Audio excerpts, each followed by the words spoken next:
Brought to you by V-Guard. उत्तर मध्य मुंबई लोकसभा मतदारसंघाच्या महाविकास आघाडीच्या उमेदवार वर्षा गायकवाड यांनी आज बाईक रॅली काढलेली आहे। प्रचाराच्या तोफा आज थंडावणार आहे आणि त्याच पार्श्वभूमीवर जे आहे ते मतदारसंघामध्ये त्यांनी बाईक रॅली काढलेली आहे। सोबतच काँग्रेसचे नेते विश्वजित कदम देखील आहेत। आपण बघू शकतो या ठिकाणी मोठ्या प्रमाणावर जे आहे ते बाईक रॅली काढण्यात आलेली आणि शेकडोच्या संख्येने ते मोठ्या प्रमाणावर बाईक स्वार जे आहेत ते कार्यकर्ते महाविकास आघाडीचे या रॅलीमध्ये सहभागी झालेले आहेत। आपल्या सोबत वर्षा गायकवाड आहे, स्वतः उमेदवार। तरी काय सांगणार, आज प्रचाराचा शेवटला दिवस आहे, मोठा प्रतिसाद मिळतोय, अवघे काही तास याला राहिले मतदानाला। बिलकुल सगळ्यांचा मोठा प्रतिसाद मिळतोय आणि त्यांना सर्वांना माहिती आहे की ही लढाई लोकशाही आणि देशाच्या संविधानाच्या रक्षणासाठी आम्ही लढत आहोत आणि त्यामुळे सर्व जातीचे सर्व धर्माचे लोक या ठिकाणी उपस्थित आहेत। मोठ्या प्रमाणामध्ये आम्हाला आशीर्वाद देतात आणि सगळ्यात महत्त्वाची गोष्ट की आतापर्यंत आमचे 3 तालुके झाले, अजून 3 असेंब्ली आमच्या बाकी आहेत आणि ज्या तऱ्हेने सकाळपासून आमची रॅली सुरू आहे 11 वाजल्यापासून, तेव्हापासून आपल्याला जाणतं आहे की आता जवळपास 2 वाजायला आली, लोक कंटिन्यू चाललेली आहेत। ऊन आहे, उन्हामध्ये तणामध्ये लोक काम करत आहेत, त्यामुळे कार्यकर्त्यामध्ये मोठं उत्साहाचं वातावरण आहे, नेत्यांमध्ये मोठं उत्साहाचं वातावरण आहे, त्यामुळे एक चांगलं वातावरण या ठिकाणी आपण बघत आहोत। भाइयों बहनों, उनके राज में पावर रहे अनस्टेबल और हम रखे सब स्मूथ और स्टेबल। हमारा नेता कैसा हो जो स्टेबल पावर दे वैसा हो। अब की बार V-Guard AC स्टेबलाइजर का चमत्कार।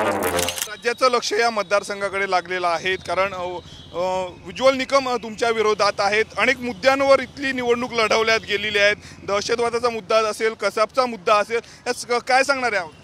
भाजपाकडे आहे ना, कसाबला कोणी फासावर चढावा निर्णय घेतला, काँग्रेस सरकार त्यावेळेला होतं आणि काँग्रेसने त्यांना सरकारी वकील म्हणून घेतलं होतं।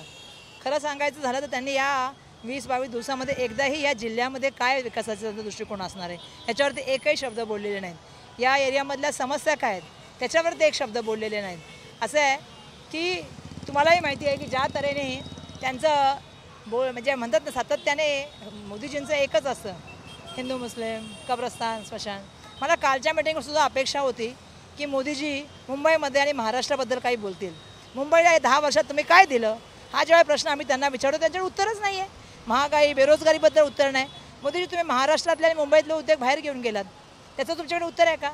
शिवछत्रपती महाराजांच्या अरबी समुद्रात स्मारक व्हावं याचं भूमिपूजन तुम्ही करून गेलात, त्याचं काय झालं? त्याचं उत्तर तुम्ही अजूनपर्यंत आम्हाला दिलेलं नाही आहे।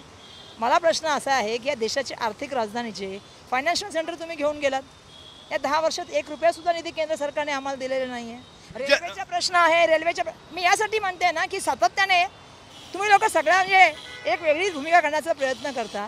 विचारलं पाहिजे ना, रमाबाई आंबेडकरमध्ये एवढी मोठी घटना झाली, तुम्ही त्या ठिकाणी मला वाटलं नाही कोणाचा भाऊ वारला असेल, कोणाचा नवरा वारला असेल, तुम्ही राजवाडीच्या बाजूने गेलात, तुम्हाला वाटलं नाही की इकडे सहानुभूती दाखवावी? एवढीसुद्धा तुमच्यामध्ये हे नाही आहे, सद्भावना पाहिजे माणसाबद्दल। त्या ठिकाणी लोक वारली होती, आपण नाचत गाजत गेलात। मला एवढंच या ठिकाणी सांगायचं आहे की आचारसंहितेचा भंग झाला त्यावेळी लोकांनी सांगितलं की झेंडे कसे लावले गेले, कटार कसं लावता येतात कसे? म्हणजे प्रश्न असा आहे की प्रश्नाला उत्तरं नाही आहेत, त्याला बगल कशी द्यायची तर जाते येते द्यायची। मुंबईकरांना माहिती आहे की मुंबईच्या विकासामध्ये कोण हातभार करू शकतं, मुंबईचे प्रश्न कोण मांडू शकतं आणि जसं तुम्ही म्हणालात ना सातत्याने प्रश्न मांडताय, त्यावेळी पण सरकार आमचं होतं।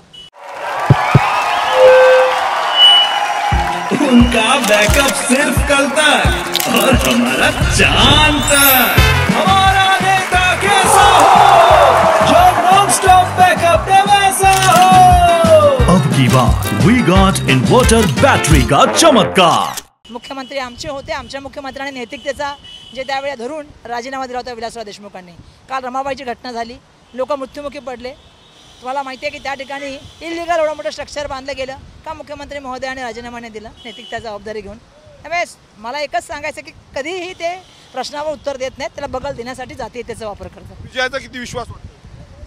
मेहनत केलेली आहे लोकांचा, पूर्ण मला लोकांवरती विश्वास आहे, लोक मला आशीर्वाद देतील आणि मला पूर्ण माहिती आहे की मी फक्त माझ्याबद्दलच बोलणार नाही, मुंबईच्या 6 सीटा आम्ही जिंकतो यावेळेला। मुंबईतील 6 ते 6 जागांवर महाविकास आघाडीचा विजय होईल असं म्हटलेलं आहे वर्षा गायकवाड। विश्वजित कदम आहेत काँग्रेसचे युवा नेते, काय सांगणार? प्रचारात फिरतायत, शेवटला दिवस आहे आजचा।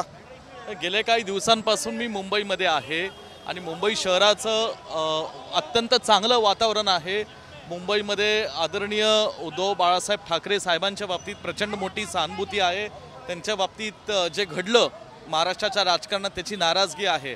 आणि दुसरीकडे काँग्रेस पक्षाच्या बाबतीत मोठं एक चांगलं वातावरण आहे, पोषक वातावरण आहे. स्वर्गीय एकनाथराव गायकवाड साहेब यांनी मुंबईतनं नेतृत्व केलं. आज त्यांच्या कन्या म्हणून वर्षाताई गायकवाड यांनी आमदार मंत्री म्हणून अत्यंत चांगलं महाराष्ट्रात मुंबईत काम केलेलं आहे. आणि त्यांच्या बाबतीत एक व्यक्तिगत आकर्षण आहे. वर्षाताई तळागाळात सर्वसामान्य लोकांच्या प्रश्न जाणतात, लोकांच्या सुखदुःखात सहभागी होतात. म्हणून मला खात्री आहे मुंबईतले सर्व महाविकास आघाडीचे उमेदवार हे आदरणीय उद्धव ठाकरे साहेब, आदरणीय राहुलजी गांधी आणि आदरणीय शरदचंद्रजी पवार साहेब यांच्या नेतृत्वाखाली हे सर्व उमेदवार महाविकास आघाडीचे निवडून येतील. नक्कीच. तर मुंबईमधील 6चे 6 उमेदवार महाविकास आघाडीचे जे आहेत ते या लोकसभा निवडणुकीमध्ये विजय होतील असा विश्वास जो आहे विश्वजित कदमसह वर्षा गायकवाडने दाखवलेला आहे. कॅमेरामन मनीषसह मी Swapnil Umap, TV9 Marathi, Mumbai. Brought to you by V-Guard.